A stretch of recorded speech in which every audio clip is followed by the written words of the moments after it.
لمونځ تل ولې قرآن کله چې ذکر وایي په ژړا کېږه مه تېزېږه کله هم داسې که کوم څوک عربي پوهېږي خو پوه نه شي چې ته څه وایي دا بې احترامي د الله ده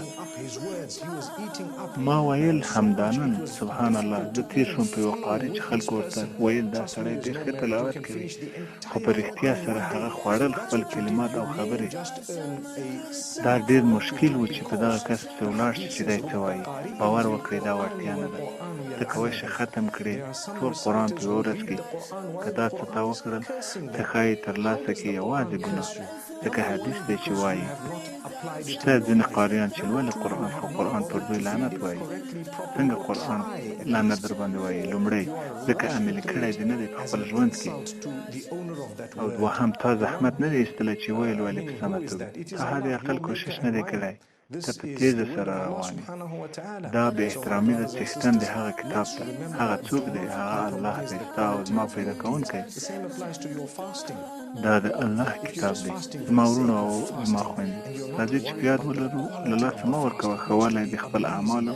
همداسې کېدای شي تاسو روژې سره که ته روژه نیسئ یوازې د روژې په خاطر او ته د روژې د ښه والي پروا هم نه لرې، دا باید واوسي غوره او ښکلي کیفیت، نه دا چې ځینې شیان ټوټې او واړه کړو. څنګه کولی شم د خپلې روژې ښه والی وساتم؟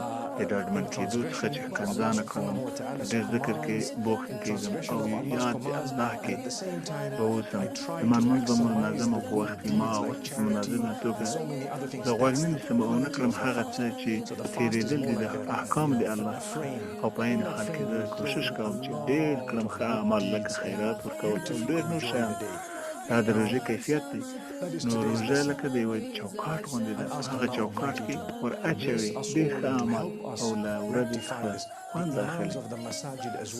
دا د نن ورځې درس دی. زه د الله تعالی څخه غواړم چې موږ ټولو باندې رحم وکړي او مرسته دې راسره وکړي چې دا سم او اصلاح کړو.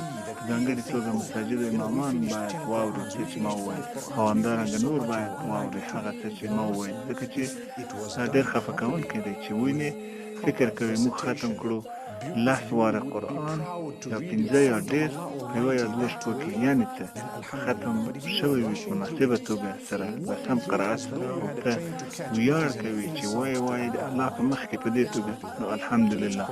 که تا تیزی کړې پکې نو دا بې احترامي ده الله تعالی ته. راځئ چې داسې ونه کړو، راځئ چې سم یې کړو یو بل په سمه توګه.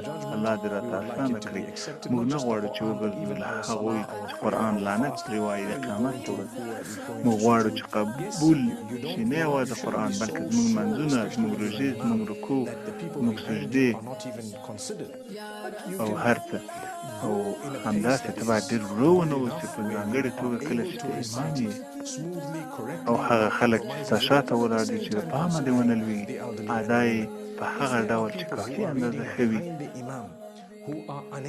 چې ته کولی شي په صاف او صحیح طریقې سره قرائت وکړي، د نه پرېښودو د قوانینو د قرائت سره، او توجه وکړي سپین ږیرو او مېرمنو ته.